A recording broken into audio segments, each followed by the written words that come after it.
Hello, everybody, and welcome to another episode of Moving into the Future.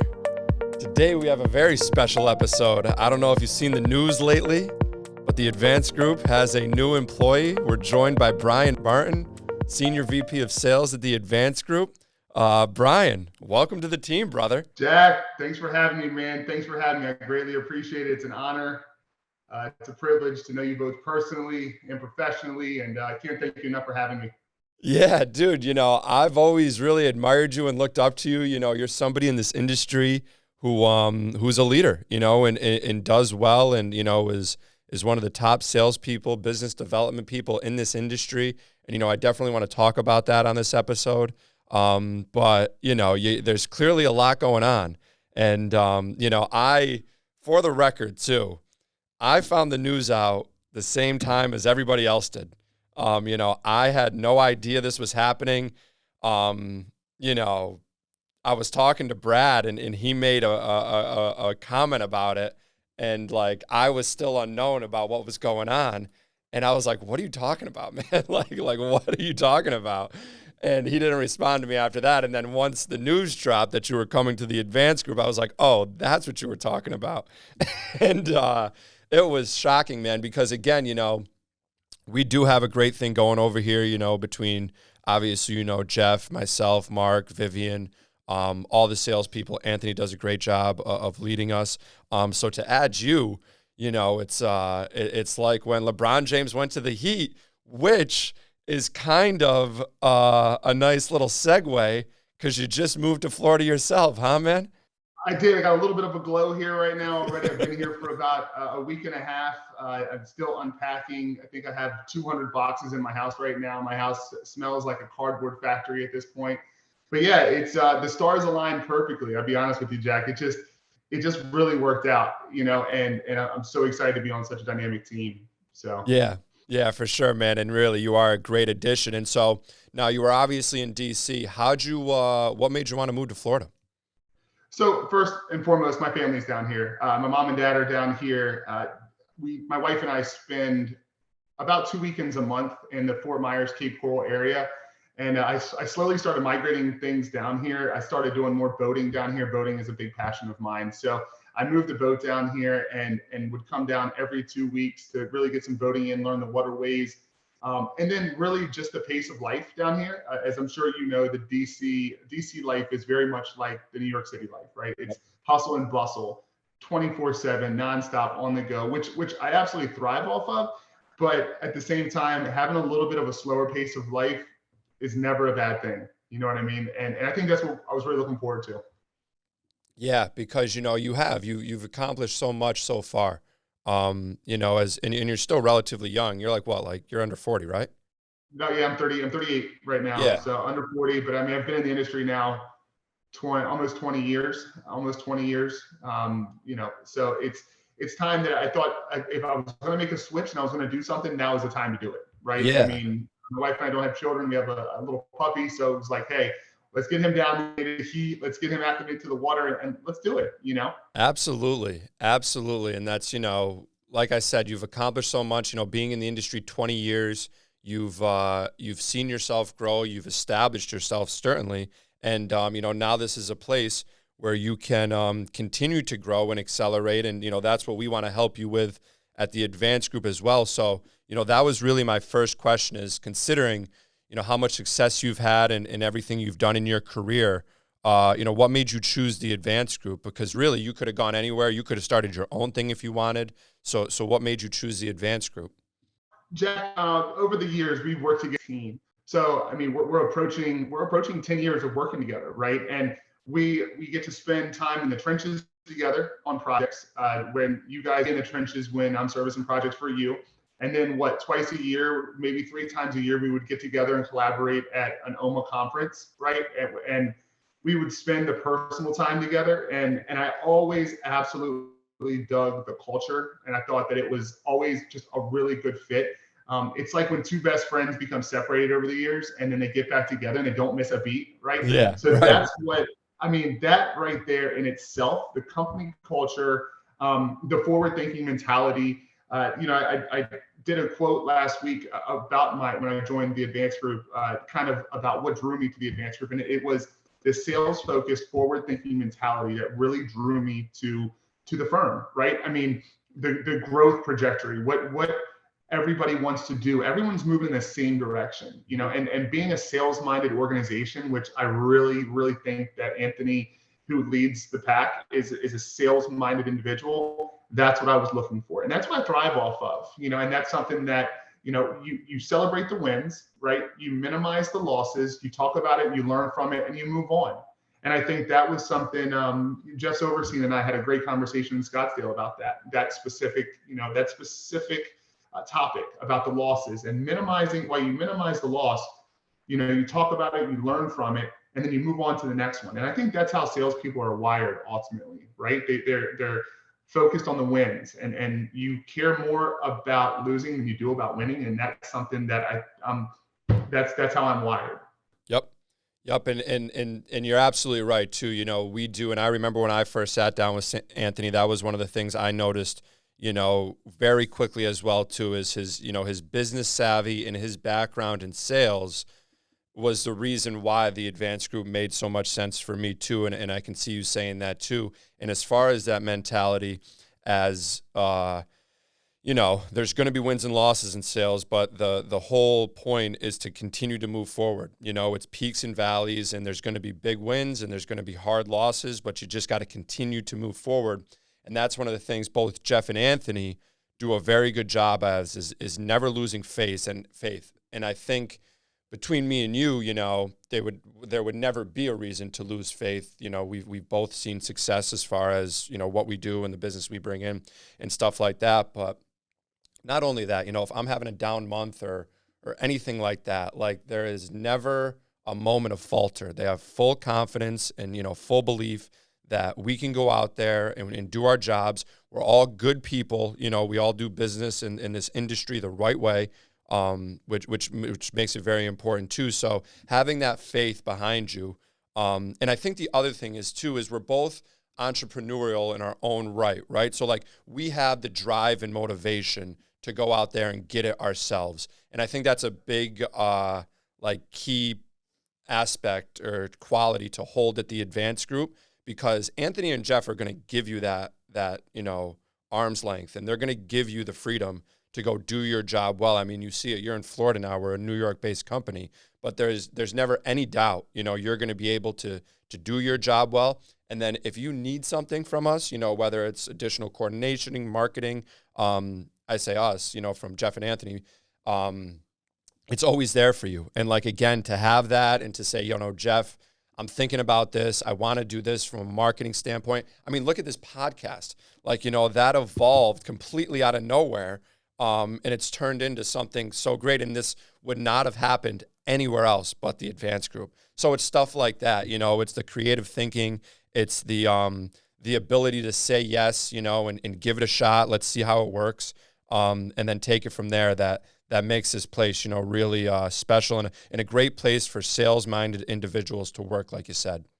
And Jack, the other thing that you touched on, and I want to expand a little bit upon, is going back to when we all got together in Scottsdale, and even take it a step further. I think 2 years ago, maybe it was Vegas or New Orleans, but you brought different layers of support with you to the OMA conference, which I thought was critical, right? Because it's one thing for us to all be talking one language, but the people that are back, even in the trenches at the office, the fact that you bring some of your coordination staff, and the fact that they get to see the camaraderie and they put such a value in the network that we've all created, that is taking it next level, right? I mean, and I think that, and I think you would agree that when you get everyone rowing in the same direction, that the sky's the limit, right? Exactly. That's one of the hardest parts about having a small business is getting the buy-in at every level, and especially again in our industry, because you're talking about so many dynamic roles and responsibilities, whether it's a salesperson or a coordinator or the project managers or movers, you need buy-in from so many people. And again, we have it at the advanced group. It's why it operates so well. And then beyond the advanced group, you have that at the OMA level too, which, also makes our jobs, so much easier and provides us with just such a dynamic amount of resources that, simply doesn't exist, anywhere else. And see, that's something interesting about your career as well, because you said you've been doing it 20 years. You've really seen this national accounts game like grow and play out, and you've grown with it and seen it develop on your own side. The first question is, at what point in your career did you really start to see like the national account game start to really start work for you? And, when did you also learn that, moving was going to be like long-term for you? Did you know it earlier? Did it take some time? How did it work for you? Yeah, no, great question. So I was fortunate, and I've been fortunate throughout the years to have followed given opportunities from very successful people in the industry. Sanders, he was at a very early age. I saw his success, and he mentored me at a very early age. And then from there, I transitioned over and was teamed up with Paul McGinnis, late Paul McGinnis, who I don't think I could have ever seen. And him and I teamed up to really bring on some of the biggest national accounts in the country, right? He had a national account in DC that was top 5 of the largest accounts. And he was doing work on an international level. And he really showed me then, and again, over the years, he showed me what it took to get to the next level, to build relationships that would last a lifetime, right? Mm-hmm. He showed me things that, and one thing I'll never forget is that in our industry, we're a service-based industry. And one quote he always said is, "It's about the customer stupid. It's about the customer stupid." On days that I'm like, "Hey, listen, let's just let it ride. Let's let it ride. They'll figure it out." He would always say, "It's about the customer stupid." And I saw that the relationships that he built, it didn't matter if our guys, because again, we're service-based, right? It didn't matter if our guys were having a bad day and the service wasn't there. The relationships gave and afforded him the benefit to make a phone call and say, "Hey, listen, you guys weren't on your A game today. You guys were kind of probably B plus, maybe C plus, B minus. Come back tomorrow and you'll figure it out and you'll do better." And I think it was at that point that I said, "Hey, listen, I want to watch and watch the fruits of my labor kind of blossom into something where it's an annuity being paid for the rest of my career." And that's why national accounts, that's why big account business is kind of what I would like to thrive off of and what I'd like to go after, because that's ultimately what all of us as salespeople want, right? I mean, the grind is tough. And I think the grind is tough. I think anybody on our team now knows that the grind is tough. And anybody in this industry knows that the grind is tough.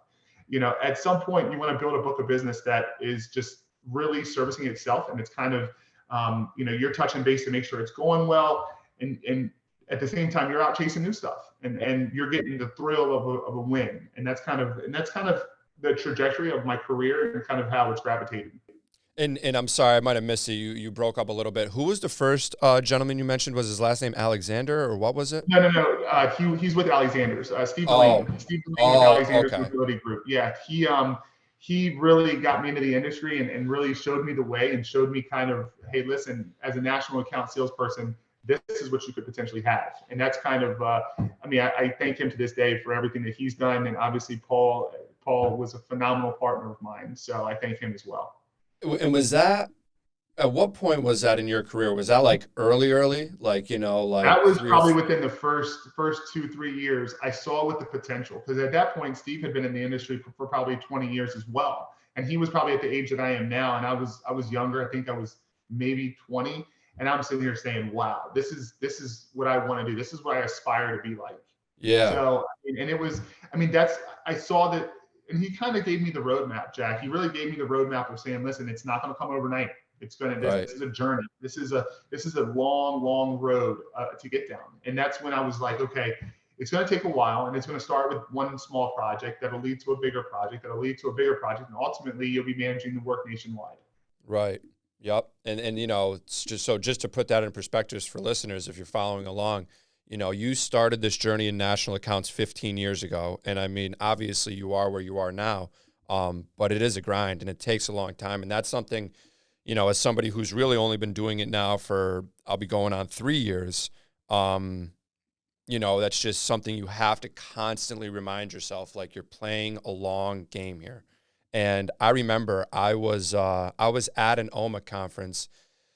I think we might have been in Scottsdale last year, and I was talking to you about it. And I think I was having this exact conversation, like, like it's tough, and I'm doing well, like I'm getting there, but I'm like trying to get where you are.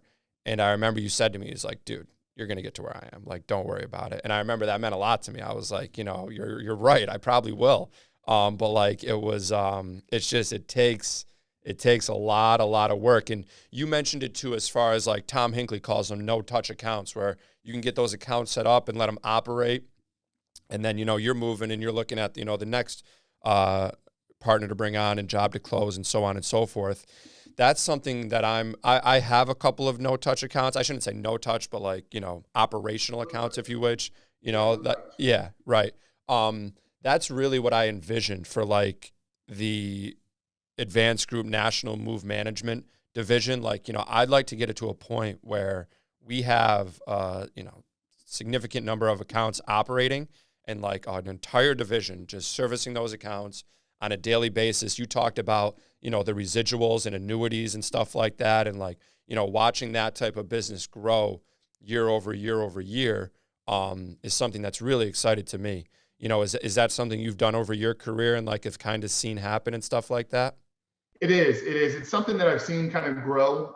So one thing that is important to note, Jack, is that I think the buyer is changing a little bit, right? So back when I was watching, I would say midway through my career thus far, the buyer was about high touch, right, and the relationships. And I think that as the demographic of buyers change and become a bit younger, I think the younger generation likes to have what I call the easy button, where they just want to know that it's being taken care of. And reach out, sure, shake a hand, kiss a baby every now and then, but at the end of the day, they want to make sure that it's just being taken care of. And I think that's, as we gravitate and as you expand on your career, and as you, I think, see, and you're going to find out that more people want less touch and they just want to know that it's taken care of. Yep, absolutely. No, I think you're right. And that's the thing. It's the number of dinners you go out with to like wine and dine people to like get the deal nowadays, it's minimal. And obviously you still entertain and stuff like that, but 10 years ago, if you will, that was imperative to like the process and like creating that relationship. We were talking about that before. But nowadays, yeah, you're right. I mean, I have clients nowadays who I've never even met. And I do this work for, and they just know I can get it done, all around the country. But yeah, it's stuff like that now. And the easy button it's an interesting concept because I constantly think about that. And one of the things I excel at in the advanced group excels at, and OMA as a whole, is finding different technology solutions for these different clients. And, sometimes it's just as simple as like setting up like a Google Drive for the client, just keeping them organized in some sense. But then other times, it's a little bit more technical where you need remote control. Or I just incorporated Tyga Tracks with a client, or Tyga Smart, sorry, Nadine. Tyga Smart for, asset management and stuff like that. And it's like technology solutions like that, and listening and understanding to your client's needs, and then setting them up accordingly with stuff like that. That's how you build those no type touch accounts, and they come to you. I've always said it. We are more consultant than we are like, salesperson a lot of times, we were brought in for our technical knowledge of the moving and workplace industry, which is obviously very niche. And, but when we have those opportunities come in and do that work for people and you do it well, you're going to set yourself up for long-term success. What do you think? Obviously you haven't been here a long time, but you know the company relatively well. What are your type of goals here? Obviously you just want to keep doing what you're doing, but, is there anything else that, considering the resources we have at the advanced group with our IT and tech teams, and you're getting to know a little bit more about the marketing aspect and Lisa and what we have at our disposal there. Is there anything interesting or unique you're trying to work on more here, as you embark on this new journey? You guys have a great thing working right now. And I think that it's all I'm looking to do is complement that, right? Yeah. I'd like to bring some of the best practices that I've used over the last 15 years that have really worked. a significant part of growth over the last. I think that the industry as a whole is really changing. The landscape is changing. Commercial moves as we know it are changing, right? Yeah. You touched on technology. I think that we as a team have to be able to pivot to really what our clients are looking for. I think we need to leverage technology and use it when applicable. But ultimately, I'm really looking to complement some of the processes, some of the best practices, take them on to next practices, and really just help evolve and grow the team to be just a massive player in the national market, especially the national account market. Yeah, absolutely. And I kind of wanted to touch on something you said there as far as the industry changing and things like that, because it definitely is. And like commercial office moving, is changing. And what do you think? You've seen it. You've been doing it longer than I have, clearly, obviously. What do you think those changes are? And like, how do you see us best positioning ourselves as the advanced group and also OMA? And we already kind of touched on it too, in terms of having that easy button and just being available for clients. But like, even just the nature of a move, like a lot of times now it's a box and it's a computer. And if you compare that to like 30 years ago, you're moving cubicles and you're moving, file cabinets and all the files and all that stuff. And like, that doesn't exist anymore. Now, on the other end of that, though, as people move far more often, there's much more transitioning with Mac moving and things like that. But how do you see the industry transitioning? Because you have a lot of big accounts, and you probably see it better than I do. What do you think about that, in the next 3 to 5, 10 years? Jack, 15, even as early as 10, 15 years ago, a 1,000-person move was probably a 6 to 7 figure. I mean, it could potentially be a 6 to 7 figure project. Right. Now you're looking at a 1,000-person move is maybe a 5-figure project. To your point, one computer and one crate, right? I mean, it's not what it used to be. I think that COVID had a huge impact on our industry, right? I think it made the industry realize that people don't necessarily need to be tied to an office in order to be productive. I think we're seeing that come back slowly, but it's not making the comeback that I think we as industry professionals would hope. But I see us as the advanced group and as OMA needing to diversify our service offerings, kind of take off the blinders and realize that we are capable of so much more than what we've done in the past. Mm-hmm. As you very well know, decommissioning is, I'm sure, a huge entity within your business portfolio. And it's been a big piece of mine, but now it's getting even bigger. I think that we need to start looking at things from a sustainability perspective. Yep. If we are going to be doing so much decommissioning, we need to look to see how we can minimize our carbon footprint with the planet, right? I mean, if we're disposing of thousands of workstations or thousands of office setups, I mean, we have to figure out how we can break that down and how we can recycle as much as possible, reuse as much as possible.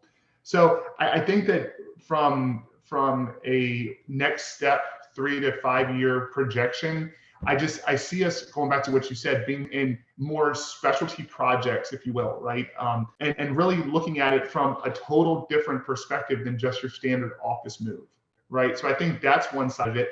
I think the other side of it is the technology piece of it, leveraging our team, take what would be your standard disconnect, reconnect.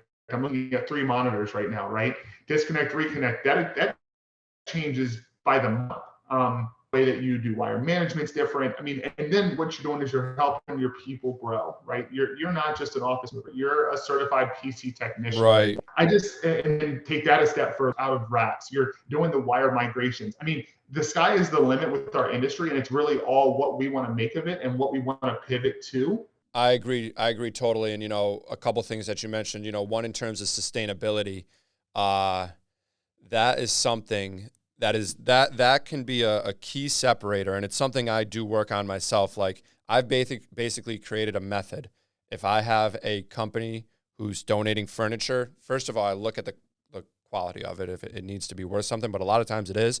And then the quantity of it. If it's high quantity, you can usually liquidate that stuff. You can find a liquidator who's going to take high quantities. It's when it's the, it's when it's the 4, 5, 10, desks, workstations and stuff like that. But then I've basically created like a list in different markets that I go down. First, I always check with charter schools.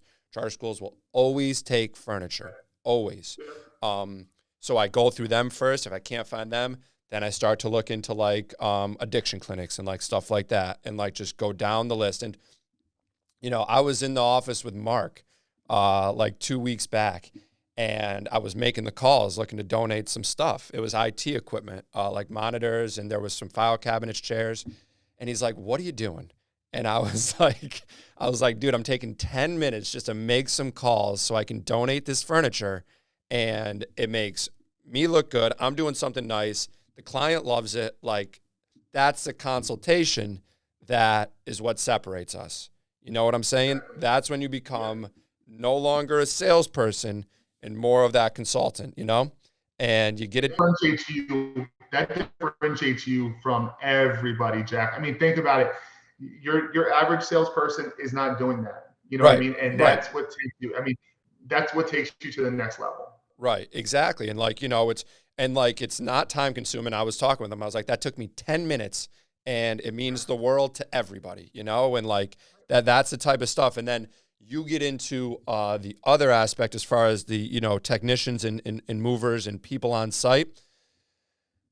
If there is a way that, they can, because we do have those techs internally as far as like IT technicians and stuff like that. But if there was a way, and I don't know how, to like elevate them further too, that's outside of my pay grade, but, through certification programs and training programs and something like that, that could, help them better their careers and, become, more valuable technicians. I think that's important too, because, again, like you said, it's the nature of our business. Movers are not just movers anymore. I've said it before on this podcast.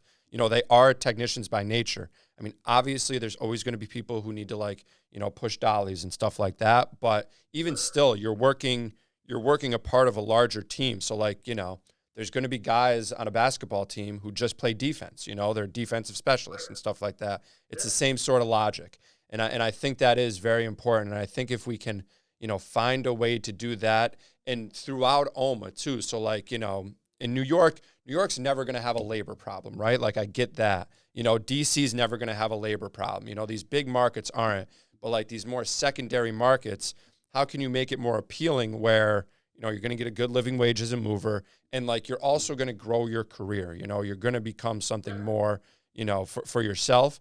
If that problem could get solved, it would work very well for our industry in the long term.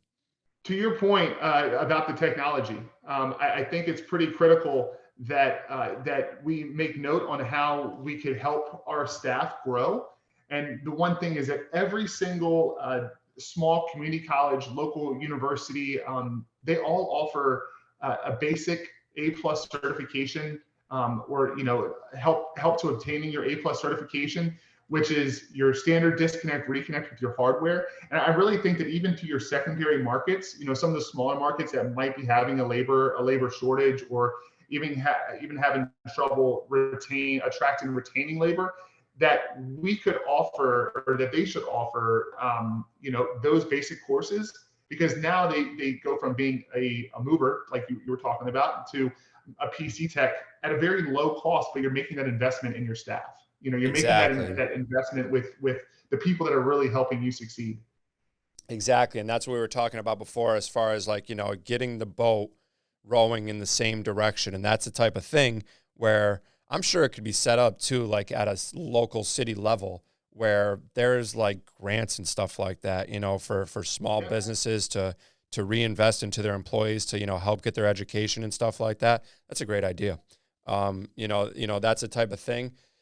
And then like if push comes to shove, I think about this often, but like if, just eventually there's like robots doing these moves, I think that's a long time off. When I say long, probably like at least 15 years. But, I don't know. It's interesting to think about. And the good thing is moving's not going anywhere. I think the whole VR meta like, experiment, it's not gonna pull. People, you can't stay on those things forever. Like, people always need stuff.